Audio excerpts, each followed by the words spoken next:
ओम गणेश हर हर महादेव और दीपोत्सव की दीपावली की आप सभी को मेरी ओर से बहुत सारी शुभकामनाएं।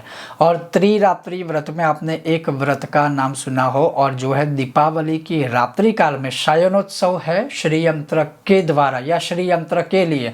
और जो कोई भी मनुष्य दीपावली की रात्रि को श्री यंत्र को कमल शयनोत्सव कराता है अर्थात कमल की शैया दान करता है, लक्ष्मी जी नारायण सहित उसके घर में स्थिर स्थायी रूप से निवास करती है। अब वो कैसे करना है क्या नहीं है तो वो मैं आज आपको बताऊं और दिखाऊंगा प्रैक्टिकली। उससे पहले अगर आपको यह विषय वीडियो पसंद आए तो लाइक करें, शेयर करें, चैनल पर नए हो तो सब्सक्राइब करके घंटी का चिन्ह दबाइएगा। तो चलिए शुरू करते हैं।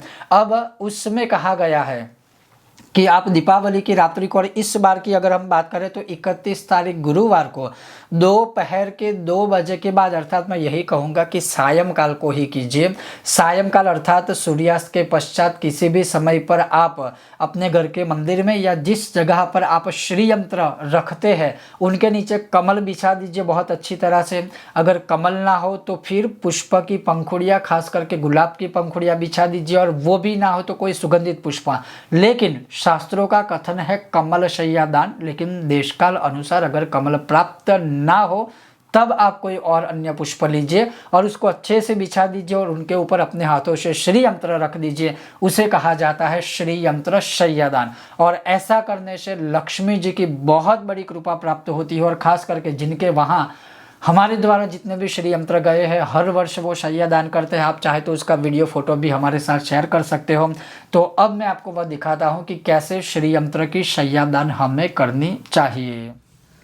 अब जैसे आप ये देख सकते हो श्री यंत्र शैया दान के लिए मैंने क्या किया है, क्योंकि कमल पुष्प प्राप्त नहीं हुए तो मैंने क्या किया है, यह गुलाब की पंखुड़ियाँ ली है। अब इसे मैं क्या करूँगा कि इस गुलाब की पंखुड़ियों को जहाँ पर मैं यह श्री यंत्र की शैया बनाऊँगा वहाँ रखूँगा। और जैसे आप देख सकते हो मैं इस प्रकार से यहाँ पर अच्छे तरह से इस सारे गुलाब की पंखुड़ियों को बिछा देता हूँ जहाँ पर श्री यंत्र को शैया समर्पित की जाएगी, अर्थात मैं करूँगा श्री यंत्र शैया दान।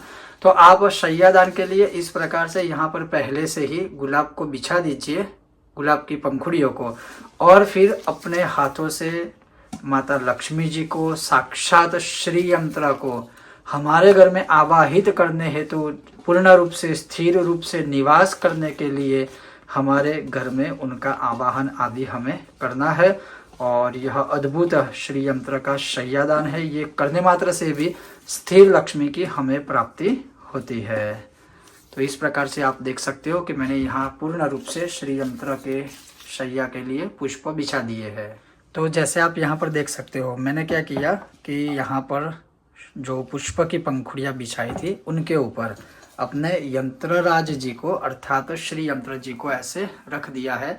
तो कहने का मूल तात्पर्य यह है कि दीपावली की रात्रि को इस प्रकार से यंत्र को शैयादान करना है, अर्थात श्री यंत्र के नीचे कमल अगर मिल जाए तो वो काफ़ी ही सद्भाग्य की बात है। तो कमल की ही शैयादान कीजिए। अगर कमल पुष्प प्राप्त ना हो तभी इस प्रकार से आप बाकी कोई पुष्प के ऑप्शन आदि ले सकते हो। लेकिन मैं फिर से बार बार कहता हूँ कि अगर कमल शैयादान होगी तो माता लक्ष्मी जी का, क्योंकि वह स्वयं ही कमल निवासिनी है। और जैसे अगर आपको पता हो कि धन त्रयोदशी पर भी हम यज्ञ में क्या कहते हैं, नमः कमलवासिन्य स्वाहा, अर्थात कमल के अंदर ही जिनका निवास है। तो अगर कमल शैया होगी तो बहुत अद्भुत बात है, और अगर ना हो, कमल ना मिल पाए तो फिर इस प्रकार से आप पुष्प की शैया दान कर सकते हो। तो जैसे आपने देखा ये था श्री यंत्र शैया दान का एक अद्भुत और बहुत ही संक्षिप्त विधान, जिससे भगवान श्री लक्ष्मी नारायण जी प्रसन्न होते हैं और स्थिर लक्ष्मी की प्राप्ति होती है। बहुत जल्द मिलते हैं नए विषय और वीडियो के साथ, तब तक आप देखते रहिए कर्मकांड बाय आनंद पाठक मेरे साथ। ओम गणेश हर हर महादेव और दीपोत्सव की बहुत सारी शुभकामनाएं। जय भारत।